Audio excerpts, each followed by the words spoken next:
Okay, hello. Thank you for inviting me to speak at this event. It's great to be here. I'm going to be talking about a project that I've just been part of. And we are also going to be hearing from someone who helped us called Sherry Brynard. So what is Explore with CAST? So last year we started a 12-week program that was with the Down Syndrome Association in the UK, who we work very closely with on this. We were being mentored by an organization called CAST, and the funders were the Comic Relief and the Paul Hamlin Foundation. And the reason we took part is because we believe that people with Down syndrome should be included in the work of organizations at all levels. So we're looking at new ways to make this more accessible, less intimidating, and more enjoyable for people. As we found during the coronavirus pandemic, lots of people were left without a means to communicate. A lot of the social activities they were doing stopped. And if they did not have the right support or the right tools to get online, people could become quite isolated quite quickly. So we think there's lots of work that can be done in this. And as the years gone on, we have kind of found that actually there's been some real opportunities to learn this year. And we are going to continue with lots of our online remote communication. So this is something we're dedicated to developing within Down Syndrome International, within Down Syndrome Association, but also sharing all of our knowledge, working and tools that we create with other organizations so that people with Down syndrome can more easily take part in their work. So what did we do? We spent 12 weeks exploring a user needs statement, and we were working from, as a person with Down syndrome, when I'm working with organizations remotely, I need clear and accessible communication so I can understand and take part. So we started off with a large stakeholder kickoff. We had around 20 people there from various organizations, and we discussed the user needs statement. We talked about assumptions that we had, things that we thought we knew and things we weren't sure about. And we set ourselves some goals for what we wanted to happen over the next 12 weeks. So following the stakeholder kickoff, we got a team of people together. So this team included people with Down syndrome, it included organizations, and it included family members and parents. And we met every week to work on different areas of the problem. And some weeks we had lots of people there, 10, 15 people. And other weeks the group was a bit smaller. And it just depended what we were working on and what people were interested in. But as you can see, we had lots of fun working together. So what did we do? We spoke about the problem in detail, and we did this with a large group of stakeholders. We did extensive research, and much of this was carried out by group members who have Down syndrome, and they conducted interviews on our behalf. We spoke to people all around the globe and from all different backgrounds, people who had different levels of need, and different family members to get a real broad idea of where we could kind of help and support technology developing in this area. We spent a lot of time looking at products that already exist, because there are lots of really good tools that we could use together to make something special. We generated lots of ideas, and we created prototype ideas, which I'll talk about in a moment. So on the left-hand side, you can see a picture, and that's just an example of one of our planning sessions. This is where we worked as a group to really think about the problem and what we needed to explore and what we needed to find out. And then we wrote a questionnaire from that. And as I said, everyone went out and conducted interviews, and we got some amazing feedback and knowledge from that.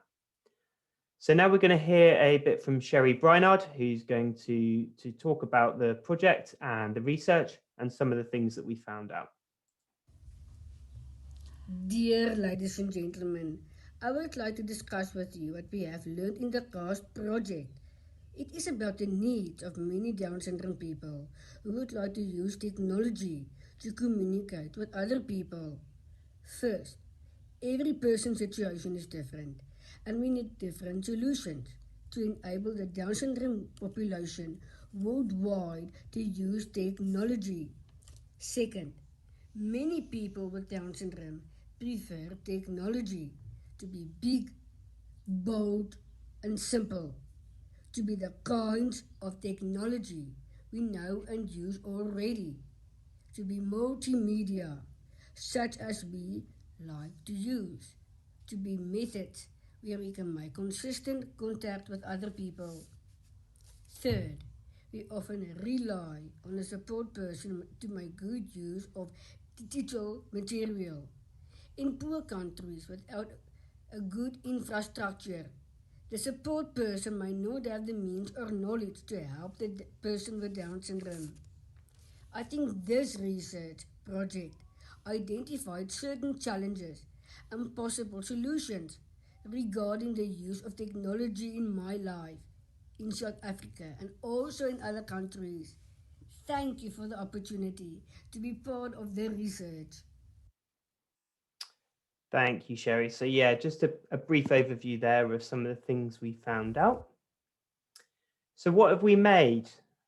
We now have 3 prototype ideas, and a prototype is a good way of showing what an idea may look like without spending lots of time and money. And it's not a finished product, but just a way of testing ideas. So the first is a communication system. So as Sherry said, we found out that lots of people with Down syndrome can use different applications, but often this may be a application that they're used to using. So we have made a basic infrastructure for what an app could look like. And this would be where we would receive lots of communications from different sources. So this may be someone sending us an SMS text, a WhatsApp message, a voice message, an email, maybe a private message on Facebook. And all of these messages would come into one place and one inbox, and we would be able to make sure that we send everyone back a message in the method that they prefer. So if someone finds listening to a message much easier, we can send them a voice message. And if they prefer easy read, we could send them a picture of easy read. But having it all in this one place, it was agreed by organizations that this would make communication much easier and much quicker, and we'd be able to communicate with a large amount of people in a way that they understood, so that we could encourage some more back and forwards communication. So yeah, that's our first prototype. Second prototype is a simple communication app. And this would be a template app which other organizations could download and use themselves. It would be a place for self-advocacy groups and other networks of people who have Down syndrome to communicate with their peers, to be able to communicate in a safe place, and also contact organizations directly. You can see at the bottom, so that would be a direct line to the Down Syndrome Association helpline if anybody wanted to talk about anything with Down Syndrome Association. So the final prototype we have is a series of processes and training, and these are for overcoming barriers to accessing technology. So obviously we did come across situations where people were unable to use technology at all. And sometimes this may be because they did not have access to a device, or maybe their family members were resistant to them using it. There's lots of different reasons this might be. So we looked at different ways to overcome these barriers. And one of these would be sending people devices with our communication apps preloaded onto them. And these would be free devices. And we have been exploring some funding options, especially in the UK. And if this was successful, it's something that we could look at sharing a kind of process for organizations around the globe. We also looked at different training options so that people support would find it easier to use the technology. We've found often that it's the first hurdle that people struggle. They are uncomfortable or uncertain about downloading new applications, starting these programs up, allowing access to mics, to cameras. And we did find that some one-to-one communication with people on how to do this really helps. So an example would be we have some self-advocacy groups which people wanted to take part in, but they were not comfortable using Zoom and they weren't sure how it worked. So we spent some time with them speaking over the phone and downloading the applications while we're on the phone, signing in and just having 10, 15 minutes to explain how the application works. And just that short amount of time spent with someone meant that they have been able to take part in our self-advocacy group, which takes place weekly. So that's really great.